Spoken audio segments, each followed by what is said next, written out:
أعوذ بالله من الشيطان الرجيم بسم الله الرحمن الرحيم الحمد لله رب العالمين.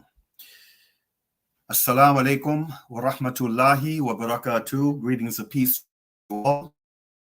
We welcome our friends in South Africa, the United States, and around the world to this week's edition of A Conversation with El-Hajj Mauri Saalakhan. I am pleased to be your host, coming to you once again through of Johannesburg, South Africa. Salam Media is an online portal for humanitarian journalism. We don't just report the news, we advise you on what you can do about it. Today's broadcast is dedicated to the memory of a very special lady who tragically with us, the Palestinian American Al Jazeera journalist Shireen. Last Wednesday, our Palestinian sister was murdered, deliberately targeted by a sniper with the Israeli Offense Force while covering a raid on a refugee camp in occupied Palestine. For today's broadcast, we have a well-qualified Palestinian brother to dialogue with. Before we do, a little background on this extraordinary journalist who was taken from us much too soon.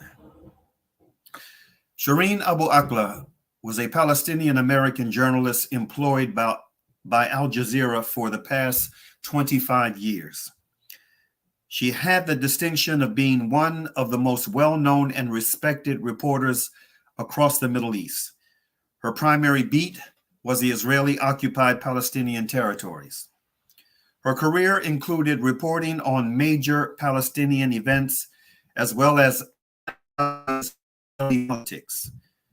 Her television reporting and distinct sign-offs were well known. She reportedly inspired many other Palestinians and Arabs to pursue careers in journalism. Wearing a blue vest with press clearly emblazoned on it in large letters, Shireen was shot and killed last Wednesday, May 11th, by an Israeli sniper while covering an Israeli military raid on the Jenin refugee camp on the West Bank. She was just 51 years old. Shireen Abu Akleh was born in Jerusalem on January 3rd, 1971, to a Palestinian Arab Christian family from Bethlehem. According to reports, she was a citizen through members of her mother's side of the family who lived in New Jersey.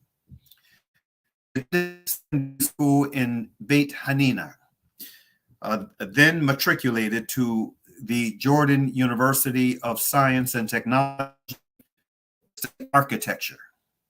She later decided to pursue a different profession, transferring to Yarmouk University in Jordan, from which she graduated with a bachelor's degree in print journalism.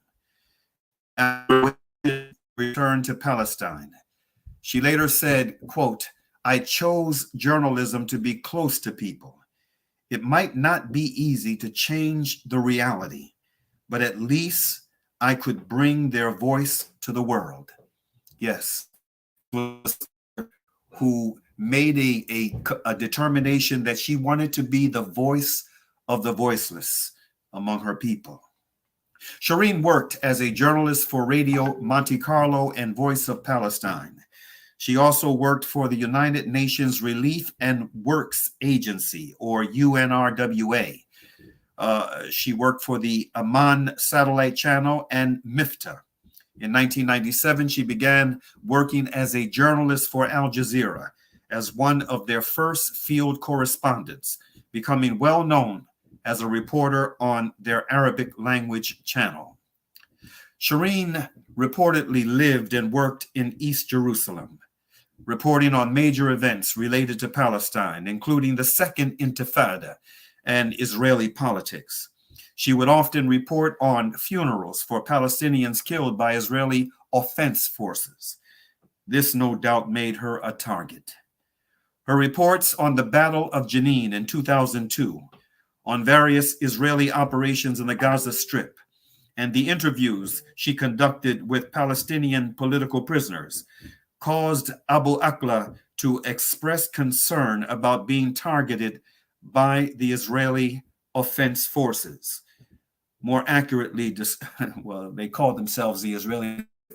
We know what they are, the Israeli Offense Forces, and armed Israeli settlers. She also faced threats from them. In July 2021, she became the first broadcast live from Cairo when the network was allowed to return. At the time of her death, she had been studying Hebrew in order to better understand narratives in the Israeli media, and she had recently gained a diploma in digital media. This is a consummate professional. After her death, the New York Times and NPR both described her as a, quote, household name among Palestinians. The Times of Israel characterized her as, quote, a veteran journalist among Arabs, among media's most prominent figures, end quote. The BBC described her as being widely known and admired by both viewers and colleagues. Regarding her death, Al Jazeera accused Israel of deliberately targeting Abu Akla. The Israeli military claimed they were attempting to capture terror suspects. Abu Akla was shot in the head and transported to Ibn Sina Hospital, where she was pronounced dead. Another journalist, Ali Samoudi of Al-Quds newspaper, was shot in the back but survived. 2 other Palestinians were transported to a hospital in moderate condition as well. The Times of London reported that Abu Akla was shot by a sniper. Sheitha Hanesha, a Palestinian journalist, said that she and a 4th journalist, along with Abu Akla and Ali Samoudi, had been pinned down by Israeli snipers who did not cease firing even after Abu Akla was shot, preventing Hanesha from providing aid to her colleague. According to the Israeli military, had fired on IDF soldiers, after which the soldiers returned fire. This claim was disputed by multiple eyewitnesses, including 2 journalists standing next to Abu Akla. They reported the area had been relatively quiet immediately prior to her death. That Palestinians, civilian or otherwise, were present, disputing Israeli claims of her being shot and killed in a crossfire. According to Al Jazeera Ramallah bureau chief, there was no shooting by Palestinian gunmen.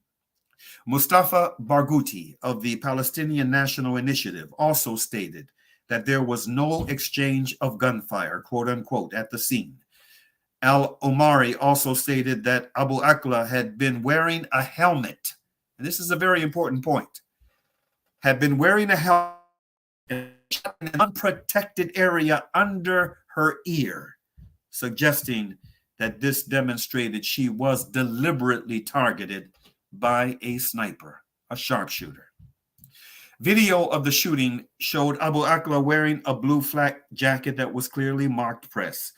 And Agence France Presse, a photojournalist, Israeli forces had shot and killed Abu Akla. The IDF later announced that it had begun investigating the possibility that one of its soldiers had shot and killed Abu Akla. To add insult to injury, Al Jazeera reported that Shireen Abu Akla's home was raided by Israeli forces after she was killed. Thousands of people reportedly gathered in Ramallah at Al Jazeera's offices in honor of Abu Akla.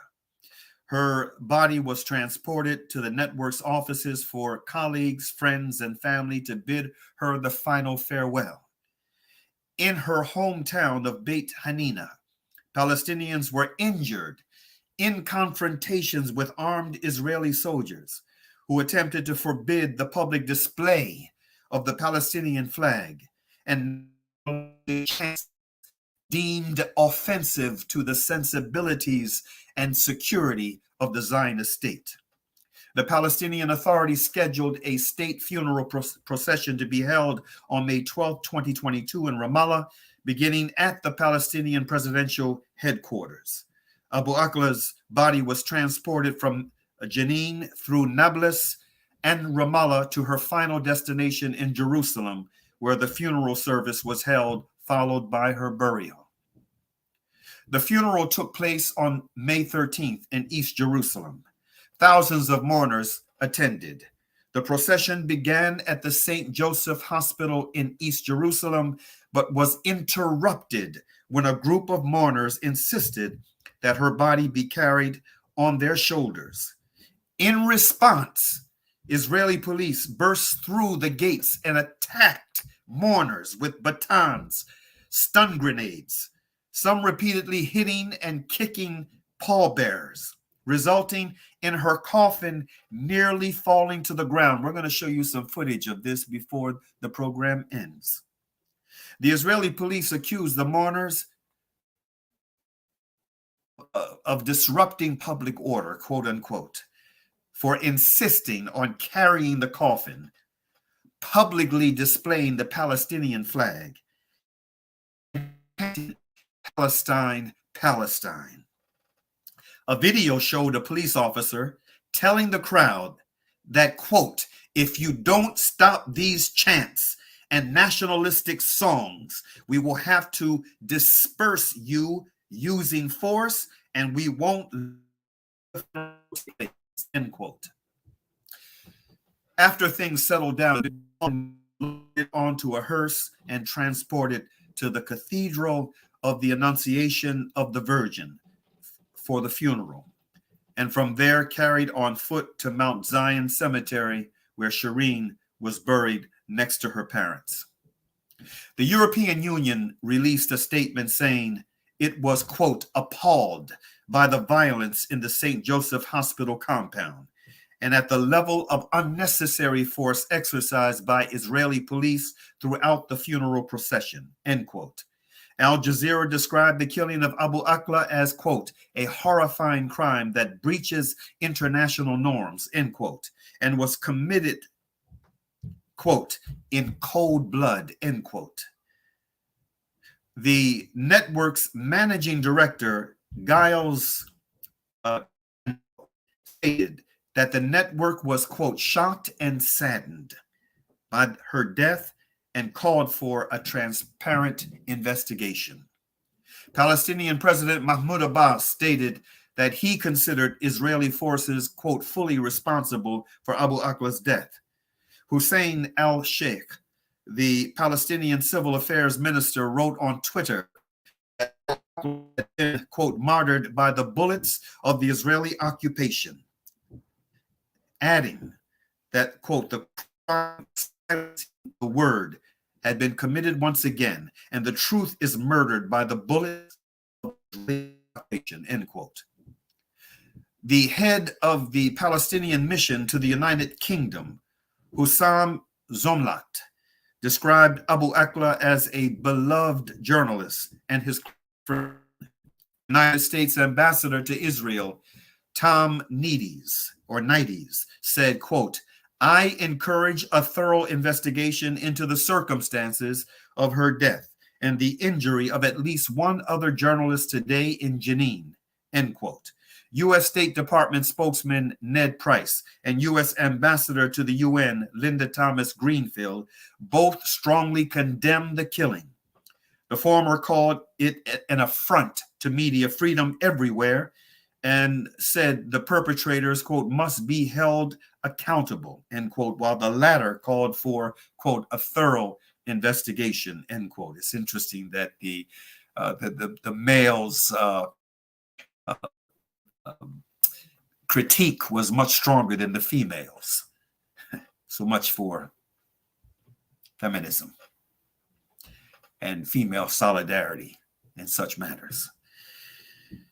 According to Reporters Without Borders, RSF, 144 Palestinian journalists have been wounded by Israeli forces across the Gaza Strip, West Bank, and East Jerusalem since 2018. In April of 2022, the International Federation of Journalists filed a complaint with the International Criminal Court, accusing Israeli forces of systemic targeting of journalists. The director of RSF, Christophe Delore, described her killing as a violation of the Geneva Conventions and United Nations Security Council Resolution 2222 on the protection of journalists. He stated that RSF was disappointed with a proposal by Yair Lapid that Israel would participate in a joint investigation into Abu Akla's death, saying that, quote, an independent international investigation must be launched, end quote. The Committee to Protect Journalists called for a swift, this is a quote, immediate and transparent investigation into the killing, while the International Federation of Journalists condemned the killing by Israeli troops and called for, quote, an immediate investigation. Amnesty International described it as a bloody reminder of the deadly system in which Israel locks up Palestinians and called for an end to unlawful killings, quote unquote, of Palestinians by Israeli forces. The Palestine Journalists Syndicate described the killing as a clear assassination perpetrated by the Israeli occupation army, quote unquote. Mohammed ibn Abdurrahman bin Jassim Al Thani, Deputy Prime Minister of Qatar, condemned what he called, quote, the horrific crimes by the occupation against unarmed Palestinian people. Qatar's Deputy Foreign Minister tweeted, quote, state-sponsored Israeli terrorism must stop, and, quote, unconditional support to Israel must end, end quote. The Foreign Ministry of Kuwait issued a statement condemning what they described as the killing of Abu Akla by Israeli forces. Similar statements were made by the foreign ministries of Egypt, Afghanistan, Pakistan, Djibouti, China, and Iran. It's interesting to see how many of the governments involved in normalizing relations with the apartheid state of Israel have at least temporarily, been forced out of their Zionist facilitating shells. The UN Special Rapporteur on Palestine, Francesca Albanese, said that the crime constitutes, quote, a serious violation of international humanitarian law and is potentially a war crime under the Rome Statute of the International Criminal Court, end quote. On May 13th, United Nations human rights experts and 3 other UN rapporteurs reiterated this by a rare, I emphasize, a rare unanimous UN Security Council resolution condemning the killing and demanding an immediate, thorough, transparent, and impartial investigation into her killing, quote unquote. Now, for my guest, well, before I bring my guest on, I want us to see some very thought-provoking, honest, this is the most honest bit of commentary involving criticism of Israel that I have seen of doing human rights work. Not to say there have not been, rare other instances, but for me, this has been the most refreshing on-point critique of Israel that I have heard any American journalist deliver. This was an MSNBC journalist who spent time with this sister when he was assigned to occupied Palestine. Listen to what this journalist has to say.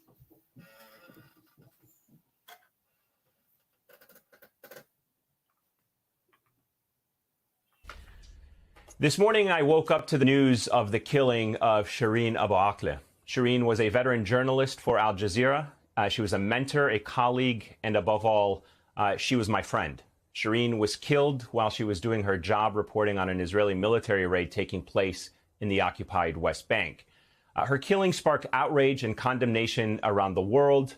Al Jazeera said that the Israeli military targeted Shireen and killed her deliberately. The Israeli government acknowledged that it was conducting an operation in the area, but said that the Palestinian-American reporter might have been killed by Palestinian militants during the gunfight. Now, even though all the eyewitnesses around Shireen at the time, including nearby journalists reporting on that raid, refuted the Israeli claim. The Israeli military actually later backtracked on that, saying it is not possible to determine how Shireen was killed at this point. Now, I'm not going to comment on who killed Shireen, but I am going to tell you who, in my opinion, should not investigate her death, and that is the Israeli military and the government. Time and time again, we have seen the Israeli military operate with impunity in the occupied Palestinian territories, and it goes unchecked. No officers are held accountable, no justice is served. We hear, as we did yet again today, American officials condemn and call for investigations into Israeli abuses. But as history has shown, there is rarely, if ever, any justice for the killing of Palestinians, whether they are American or not, quite frankly. And today, the spokesman for the Israeli military, Ron Kochav, seemingly tried to explain the tragedy by saying that Shireen, quote, was filming and working for a media outlet amidst armed Palestinians. They're armed with cameras, if you permit me to say so. Those were his words. They are not my words. Armed with cameras is exactly how journalists go to war. The only danger they pose is to anyone who would benefit from the horrors and injustices of war remaining hidden from the outside world. It is only because those journalists on the ground there today, who were armed with those cameras, that we here in New York and around the world know some of the circumstances of Shireen's death. And recently in Ukraine, an American journalist was killed covering the Russian invasion of that country. Did anyone question or try to imply that the journalist was in the wrong for what they were doing and why they were doing it? Now, no one would expect the Russians to fairly carry out an investigation of the American journalist that was killed there. And if history is any indicator, no one should expect Israel to carry out this investigation impartially. Nobody would take that seriously. Now, the killing of journalists, whether it's in Mexico or Ukraine or in the occupied Palestinian territories, that must be condemned and investigated, but not by the countries accused of allegedly killing them, but by independent bodies who claim to uphold free speech and the right to a free press as fundamental human rights. Here in this country, we owe that to our own citizens, whose taxes are used to bankroll the Israeli military and the Palestinian Authority, to demand answers when Americans are killed, even when it is at the hands of our allies. Now, today, mourners actually escorted Shireen's flag-draped body. It was covered with the flak jacket that she was wearing that was clearly marked press. Shireen believed in and died to protect that fundamental freedom. She was a fearless reporter who I got to know when I was based in Jerusalem. In fact, she actually took me under her wing and taught me so much about the region and the conflict as newsroom colleagues. We became friends. She was kind. She was gracious. She was hilarious. She was compassionate. Her humanity was unmatched and reflected in the people she covered and the stories that she told for nearly 25 years, reporting on the front lines of the Israeli-Palestinian conflict. And while she became a household name across the Arab-speaking world, she also became a role model for millions of young children who aspired to be journalists in one of the most fraught regions of the world to be a journalist. Here she is, featured in this Al Jazeera 25th anniversary video in her own words. اللحظات الصعبة تغلبت على الخوف فقد اخترت الصحافة كي أكون قريبة من الإنسان ليس سهلا ربما أن أغير الواقع لكنني على الأقل كنت قادرة على إيصال ذلك الصوت إلى العالم. أنا شيرين أبو عقلة. That is who Shireen was, and that is how she will be remembered. And here is Shireen on a recent trip to New York during the holidays, posing gleefully outside the Christmas tree right outside our studios at Rockefeller Center. And this is how I will remember my friend.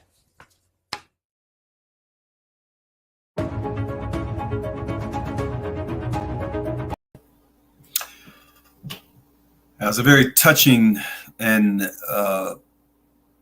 courageous tribute. Now for my guests. For the sake of time, I'm not going to get into my brother's extensive resume. I will simply note the following. Attorney Ashraf Nubani is a friend of many years. I believe he and I first met when he was just starting his law practice. With over 20 years of legal experience, this brother of mine has taken on some of the most difficult cases of the 21st century, ranging from denial of citizenship applications to terrorism cases. This diversity has led to a unique practice, a practice that has been invaluable to members of the public and especially to his community in need of legal services in a post-9/11 world. Without any further ado, welcome to the program, my brother. Assalamu alaikum. Assalamu alaikum wa rahmatullahi wa barakatuh. Thank you for having me, Hajj Mauri. It's a pleasure to be here. It's a pleasure, brother, to have you on, man. Why don't I want to begin, brother, with your story. Every Palestinian has a story. Were you born here in the States, or did you immigrate here? And if you did, when, and what was the circumstance? Tell us what your story is. Actually, thank you for that. I commemorated my 50th anniversary in the United States last year. I came to the U.S. in 1971 at age 4.5 years old. I was born in Kuwait. And basically, my family is the story of Palestinians all over the world who were forced to move from their ancestral homeland to different parts of the world. And so we ended up in the United States. And that's been my story in terms of origin. Also, recently I published my first book, which is called Bridging the Gap, Islam's Challenge for America. And in that book, I raise issues about Palestine in the book. And I also have tidbits of my experience, both as a Palestinian and as a Muslim attorney, like you said, after 9/11. And so I talk about some of those stories in that book, and also defend misconceptions about Islam in that book as well. What made you decide to go into the area of law? Well, it was a combination of things, but actually what I believe was the catalyst was my experience in high school as a Palestinian in 1982. And 1982, if you recall, Hajj Mauri saw the invasion of Lebanon by Israel and the killing of over 15,000 civilians by the Israeli military at the time. And one of the things that occurred after the PLO pulled out of Beirut was the slaughter of the Palestinians. Sabra and Shatila, exactly. Yeah. And that was sort of my awakening. If we wanted to play identity politics, that would be the Palestinians' 9/11, and that occurred obviously in September of that year. And that was one of the things that I think opened my eyes to the injustices that occur in the world, and the need and the fact that we need to do something about it. And obviously, as a Muslim in the United States, I wanted to do something about it, and I found that the law was a vehicle to try to uphold justice and freedom for all. how well did you know the sister, Shireen? Well, I did not know her personally, but I, like so many Palestinians and so many people who follow Al Jazeera, I was aware of her work and what she was doing over the years. And as you said, she was an icon. She's been doing she was doing this for over 20 years, around 25 years in this capacity, and just a professional, thoughtful journalist who brought the situation of Palestine to the world in the best way possible, and obviously that's one of the reasons that she was silenced. People don't get shot in the head while wearing a helmet in the ear by accident. So it was a way to silence her. And people may be, a lot of people may be surprised, like they can't. People who support Israel or maybe even casual observers may think or believe this is impossible, that that anyone would do this on purpose in this way, and also the brutality that followed with her funeral procession. And the answer is quite simple. When people become desperate, they resort to desperate measures, and this just tells you the desperation of the Zionist movement in general. Certainly, the Israeli government and the thugs who run that government. This is a part of what they do, because they're becoming more and more desperate as the world is changing, and people are aware of the brutality of now this going on 74 years of occupation and slow motion slaughter and abuse of the Palestinians. That is, that's just appalling. And today is that anniversary. May 15th is Nakba Day, and Muslims and Palestinians all over the world are commemorating that day. Even Washington D.C. here, where in the area that I'm from, there's a commemoration at the Lincoln Memorial as we speak. That's right. Yes, there is. You just referenced what happened at the funeral procession. What I want to do, Brother Sadiq, play that little piece of video so that the folks out there who haven't seen it can see the scene, and then we'll come back with this conversation, continue it.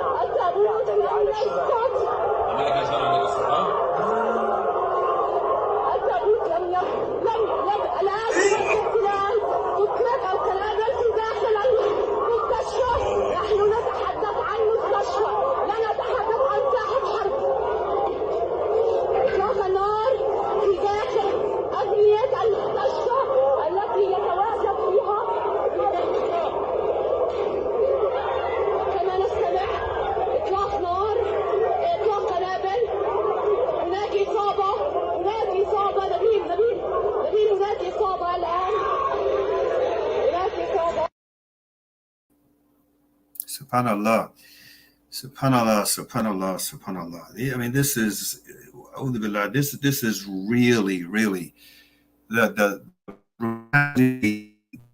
callous disregard for life and for the most basic kind of etiquette.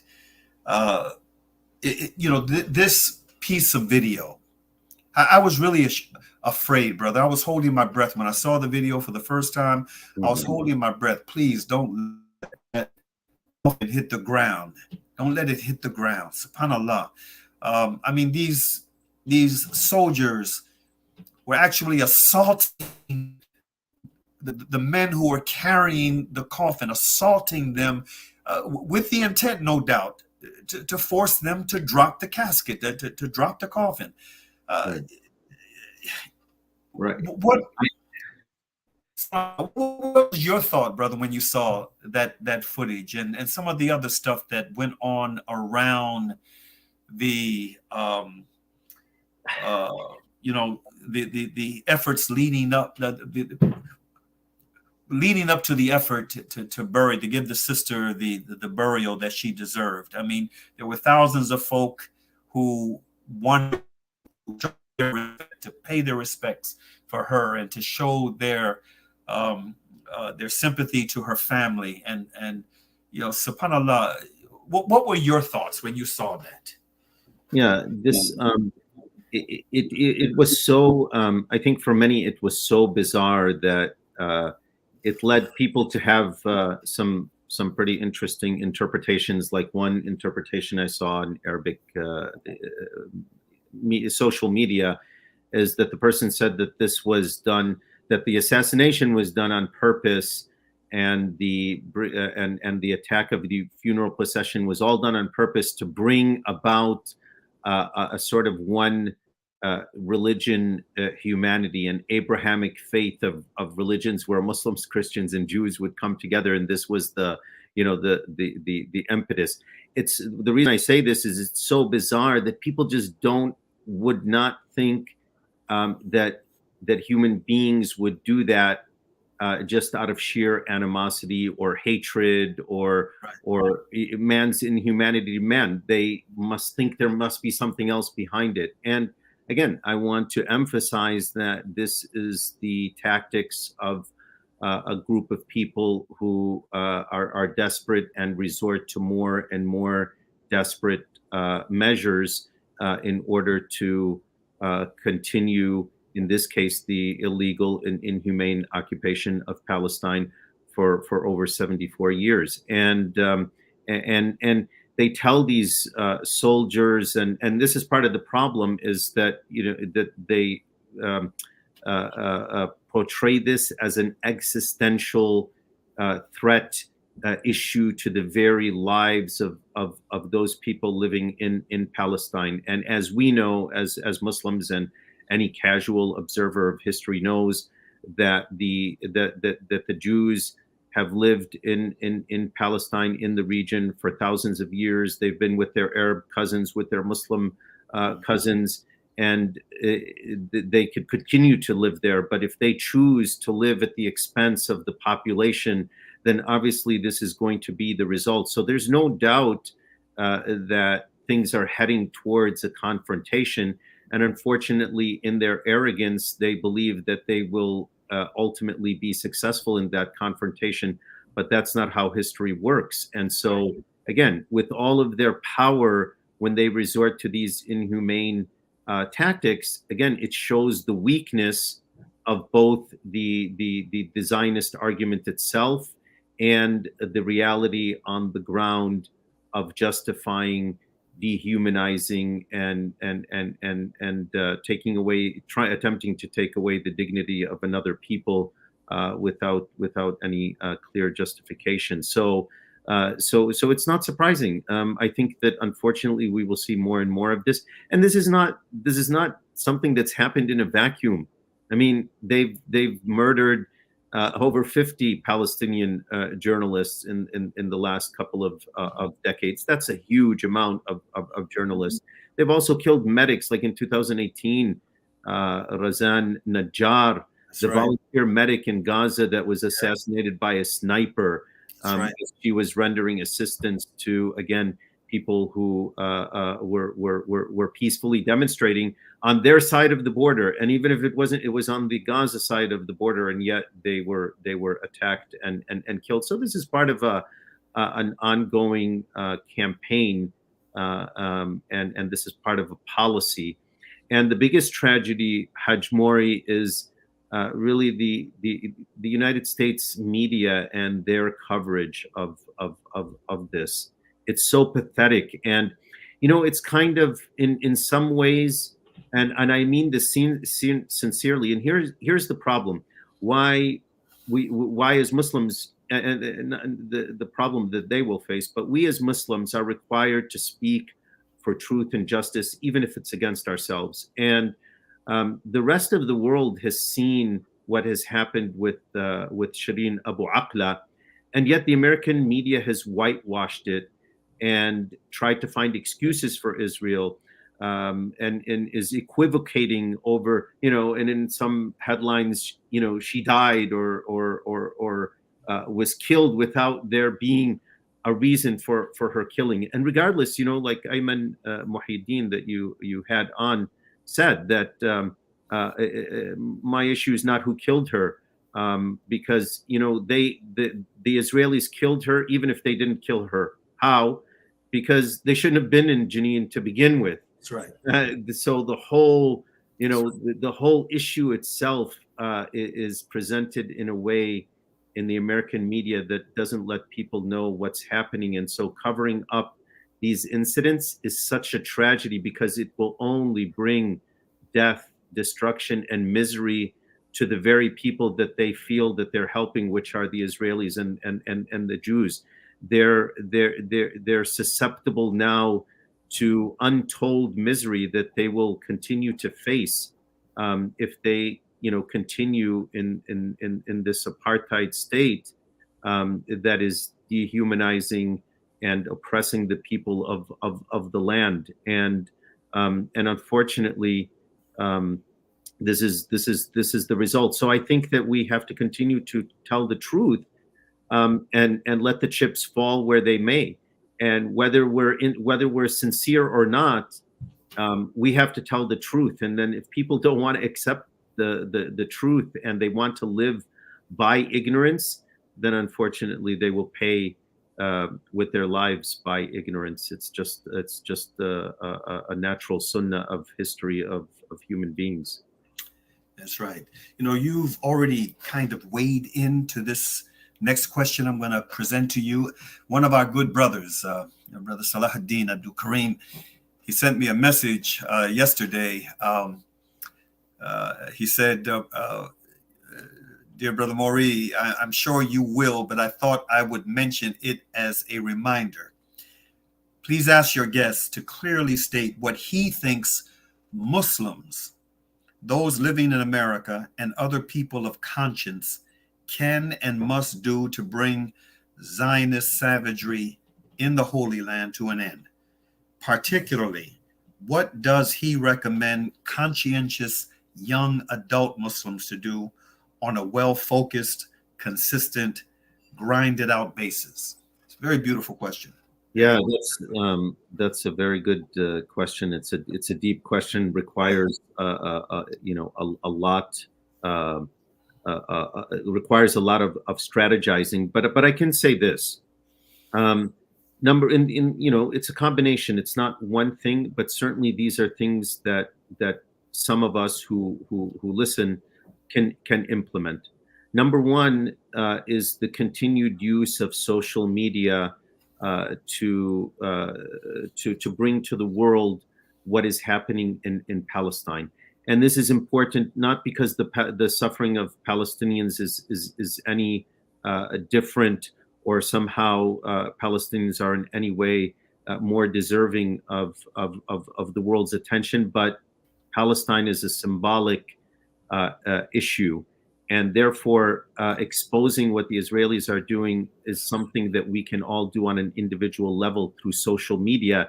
And the more we do it, the more people that are ultimately reached. And that's where you will see change, the disconnect between American politics and the media on one hand, and the growing world and popular resistance of the masses on the other hand. And like in Europe, the United States, more people are in support of the Palestinian issue. Actually, in America, Americans, good old Americans who if polled fairly, would indicate that their position on Palestine is way ahead of that of their government, of the United States government. So social media is one. The other is that the talk, the specific articulation of a couple of things. One, that we should not shy away from the fact that we want to liberate all of Palestine. This doesn't mean armed jihad or violence. It means that we have a right to resist the occupation and the complete and total freedom and liberation of Palestine. And people should talk about that. And the second talking point is the fact that we as Muslims particularly want to pray in Al-Quds, in Masjid Al-Aqsa, where the reward for praying there is greater than any other places in the world except for the Masjid Al-Haram in Mecca and the Prophet's Mosque in Medina. And there's an authentic hadith that the prayer in Masjid Al-Aqsa is worth that of 500 prayers, and in another narration that it's worth that of 1,000 prayers. And the more that people talk about doing it, the more that it will become a reality. And it will become a reality. I mean, I don't know that it's going to be in our lifetime, and it may very well be.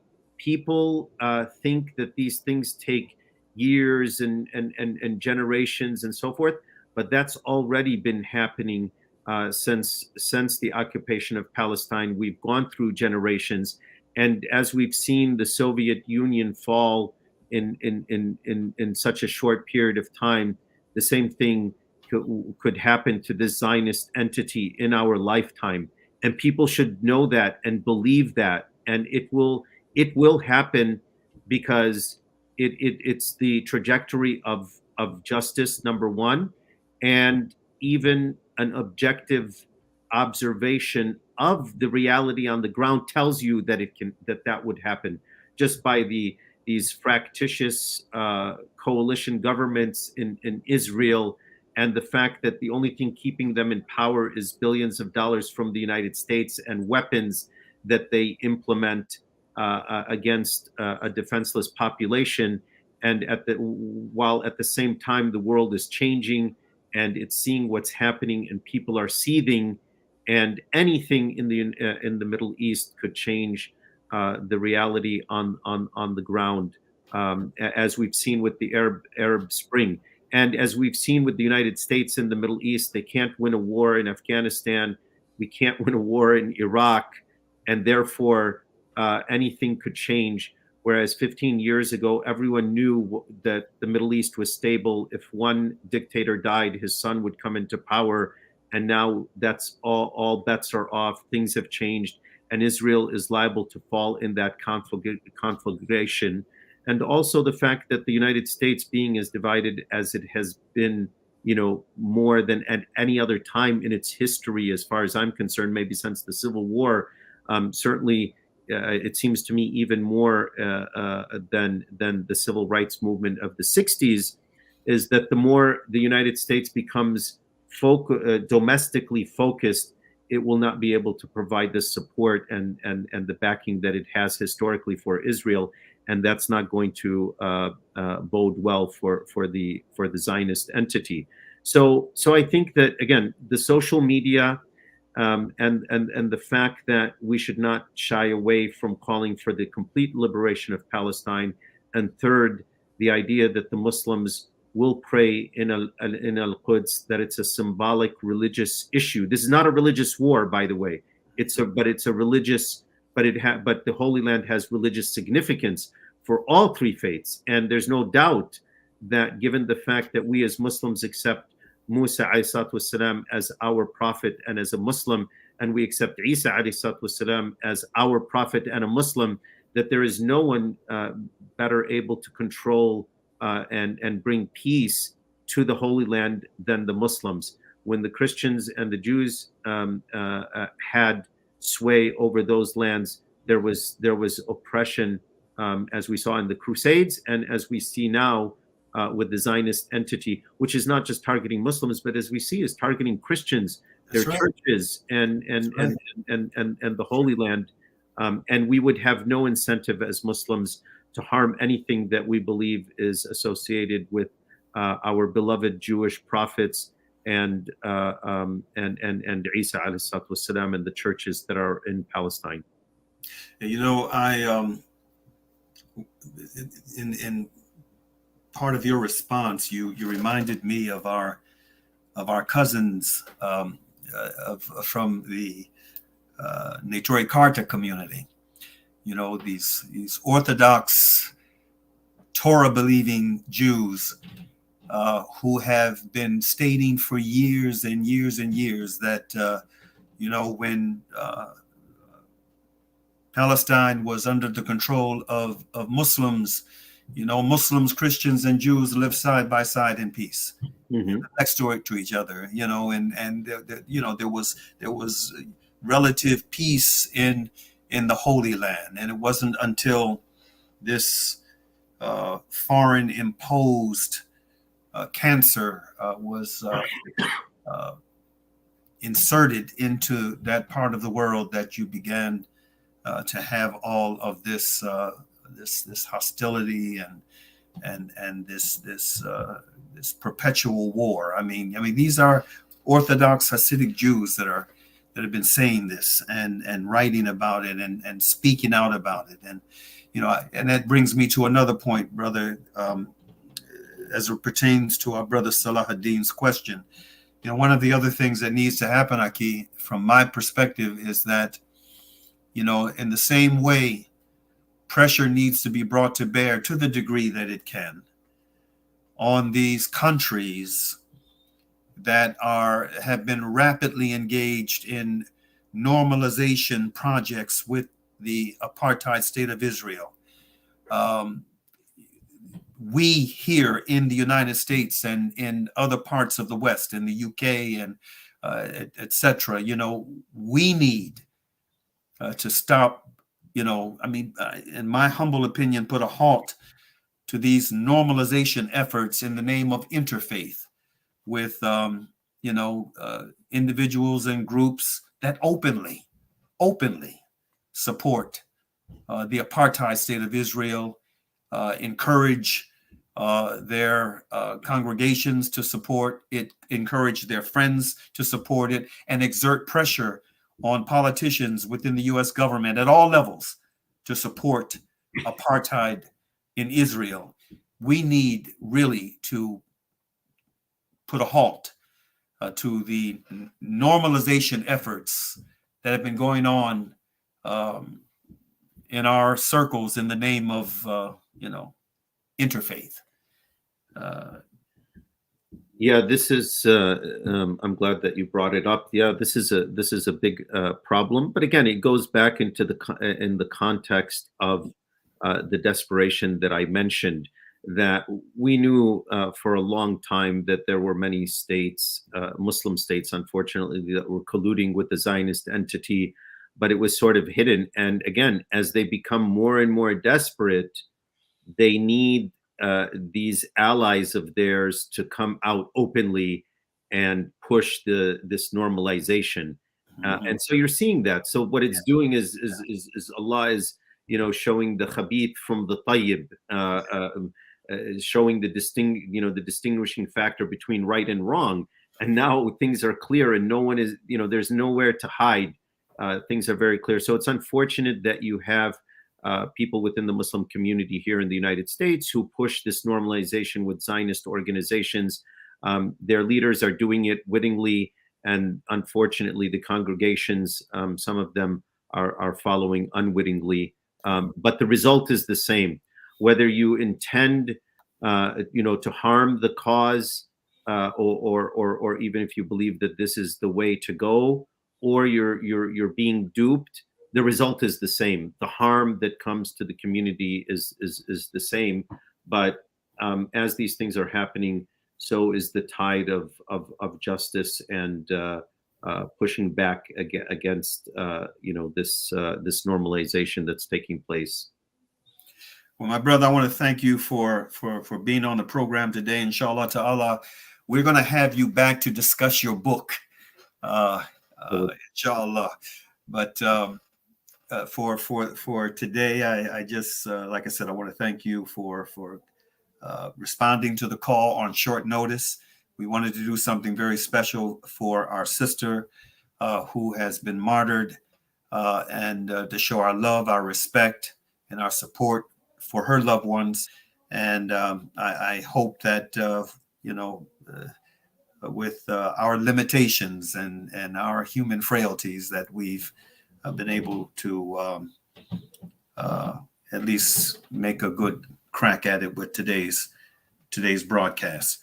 Inshallah ta'ala, I want to I want to conclude the broadcast with another little piece of video that I'm sure, brother, you are going to appreciate seeing, and many others, many of our other Palestinian brothers and sisters will appreciate seeing and hearing this elder who has a message, a beautiful message, a very invigorating and straightforward message for those outside of occupied Palestine, an invitation for them to come and to pay a visit, and what, from his perspective, the significance of that type of visit is. So, inshallah ta'ala, I'm going to end my commentary with again my thanks to you for being on. Thank you for having me. And to the dua that I normally make at the end of the broadcast from Surah Al-Asr. Bismillahir Rahmanir Rahim wal Asr. Innal insana lafi khusr illa alladhina amanu wa amalu salihati wa tawassaw bil haqq wa tawassaw bis sabr, which means, in the name of Allah, the Beneficent, the Merciful, by the token of time through the ages, surely humanity is in loss, except those who believe and do good, and exhort one another to truth, and exhort one another to patiently persevere. Now, with that, let's conclude with this little piece of invigorating video, a message from a Palestinian elder from occupied Palestine. Assalamu alaikum wa rahmatullahi wa barakatuh. You are most welcome in Jerusalem. Thank you. Thank you because you come in to visit us. Please, I need your help. All the people Muslim, he can come in to visit this country and to come in to pray in the mosque. Please come in. Inshallah. Why? Because the Jewish people, he leave us alone. When you come in, don't come into fighting.